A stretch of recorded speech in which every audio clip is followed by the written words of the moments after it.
Saudi আরবের এক অন্ধ হাফেজ, তাকে ডেকে প্রশ্ন করা হলো, আল্লাহ তোমাকে চোখ দে নাই, তুমি না দেখে আল্লাহর এই কোরআন মুখস্থ করেছ, তুমি বলো আল্লাহ যদি তোমাকে চোখ দে তুমি সর্বপ্রথম কি দেখবে? অন্ধ হাফেজ বলল, আল্লাহ আমাকে চোখ দে নাই, আল্লাহ আমি চোখে দেখতে পারি না, আমাকে চোখে দেখার মতো সেই শক্তি আল্লাহ দে নাই। আমাকে যদি আল্লাহ চোখ ফিরিয়ে দে, আমি আল্লাহর কসম করে বলতে পারবো আমি আমার মাকে দেখবো না, আমার কলিজার টুকরো সন্তান আছে আমি সন্তানকে দেখবো না, আমার ভাই আছে, আমার বন্ধু আছে, আমার প্রিয় মানুষ আছে আমি তাদেরকে দেখবো না। আমি দেখবো যেই কোরআন আমি না দেখে মুখস্থ করেছি সেই কোরআন দেখবো, সেই কোরআনের আয়াতগুলো কত সুন্দর তার দিকে তাকাবো। আল্লাহু আকবার।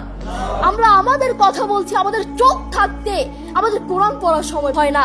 আপনি বলছেন আমি ব্যবসা করি সময় পাই না, কোরআন কোত্থেকে পড়বো? ব্যবসা করি কোরআন পড়ার সময় পাই না, আমি দোকান করি দোকানে অনেক কাজ থাকে, বিশ্বাস করুন আমি অনেক ব্যস্ত মানুষ, এজন্য কোরআন পড়ার টাইম পাই না, কোরআন পড়ার সময় পাই না।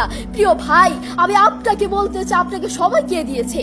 আপনাকে সময় কে দিয়েছে? যেই আল্লাহ আপনাকে সময় দিয়েছে সেই আল্লাহর জন্য আপনি কোরআন পড়তে পারেন না। আপনার চেনা ফলমান আসমানের নিচে জমিনের উপর আরেকটাও হতে পারে না। কথা বলেন ঠিক কিনা?